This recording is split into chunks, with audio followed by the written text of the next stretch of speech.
জুবিন গাৰ্গৰ মৃত্যুৰ পিছত অধিক জনপ্ৰিয় হৈ পৰা এটি গীত বাটৰে শেষতে বাট চাও তোমালে লৈ যোৱাহি আজি তোমাৰ বাটেৰে।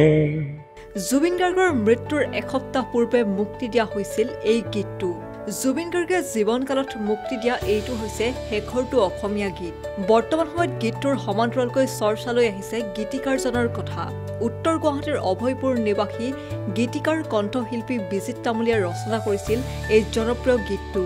2025-26 বৰ্ষৰ ৰাজধানী থিয়েটাৰৰ বিসৰ্জন নাটকৰ বাবে সৃষ্টি কৰা হৈছিল এই গীতটোৰ। এই গীতৰ কথাই অন্তৰ চুই গৈছে প্ৰতিজন জুবিন অনুৰাগীৰ। মানৱতাৰ কণ্ঠ জুবিন গাৰ্গৰ অনাকাংক্ষিত মৃত্যুত শোকাহত গীতিকাৰ বিজিত তামুলীও। বৰ্তমান পপুলাৰ হৈ থকা বাটৰে শেষতে গীতটি মই লিখিছিলোঁ ৰাজধানী থিয়েটাৰৰ বাবে। নাটকখন হৈছিলে বিসৰ্জন। আৰু জুবিন দাই বিখ্যাত গীতটো গাইছিলে আৰু আজি যিহেতু সকলোতে যে এই গীতটো শুনিবলৈ পোৱা যায় আৰু যিজনে গীতটো গাইছিল তেওঁৱে আজি নাইকিয়া হৈ গ'ল। সেইটো আমাৰ কাৰণে মানে কল্পনা কৰিব নোৱাৰা কথা এটা, কোনোদিন ভবা নাছিলোঁ। আৰু এইটো একচুৱেলি ৰাজধানী থিয়েটাৰৰ কাৰণে লিখা হৈছিলে, কমপ্লিটলি ৰোমেণ্টিক এটা চিটুৱেশ্যন আছিলে। মোক তেনেকৈ গানটো দিয়া হৈছিলে, জয়ন্ত দাই দিছিলে। জয়ন্ত দা গানটোৰ সৃষ্টিকৰ্তা, তেওঁ সুৰ কৰিছিলে। আমি একেলগে ডিছকাছ কৰিছিলোঁ কেনেকুৱা ধৰণৰ গান হ'ব লাগে। তেওঁ কৈছিলে যে একো নাই, তই কমপ্লিট এইটো এটা ৰোমেণ্টিক গান লিখি যোৱা। কিন্তু গানটো ৰিলিজ হৈছিলে 12 ছেপ্টেম্বৰত আৰু একজেক্টলি এসপ্তাহৰ পিছত 19 ছেপ্টেম্বৰত দাদা নাই বুলি আমি খবৰটো পাইছিলোঁ।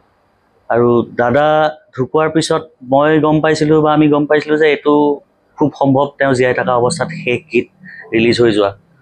আৰু মানুহবিলাকেও শব্দখিনি কিয় নাজানো তেনেকৈ ৰিলেট হৈ গ'ল যে বাটৰে শেষতে বাট চাওঁ তোমালে, যেন দাদাৰ কাৰণে লিখা হৈছিলে বা কিবা এটা এনেকুৱা শক্তি বা কিবা এটা আছিলে হয়তো ভিতৰতে, নাজানো কি লিখিছিলোঁ, কিন্তু কিবা কাৰণত ৰিলেট হৈ গ'ল কথাবিলাক। এইবাৰ জুবিন দাই কেইটা গীত গাইছে আপোনাৰ? জুবিন দাই এইবাৰ থিয়েটাৰৰ কাৰণে কৰা হৈছিলে। এইবছৰ মই জুবিন দাৰ কাৰণে বেলেগ গীত কৰা নাই। এটা গীত কৰিছিলোঁ কলাগুৰুৰ কাৰণে, দুচকু তুলি বুলি, জয়ন্ত দাৰে কম্প'জিশ্যন। আৰু এটা কৰা হৈছিলে এইটো বাটৰে শেষতে ৰাজধানী থিয়েটাৰ বিসৰ্জন নাটকখনৰ কাৰণে, জয়ন্ত দাৰে কম্প'জিশ্যন দুটা। জুবিন দাৰ কাৰণে মই এতিয়ালৈকে হয়তো 8-10টামান গান লিখিছোঁ লিখাৰ ক্ষেত্ৰত। আৰু মোৰ এটা কম্প'জিশ্যন আছিলে বহুত আগতেই, সেইটো কম্প'জিশ্যন প্লাছ লিৰিক্স মোৰে আছিলে। সেইটো জুবিন দাই গাইছিলে গোটেই 2011 চনতে।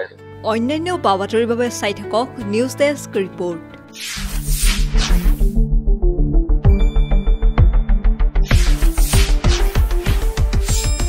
শুদ্ধ আৰু বিস্তৃত বাতৰিৰ বাবে চাই থাকক নিউজ ডেস্ক ৰিপৰ্ট।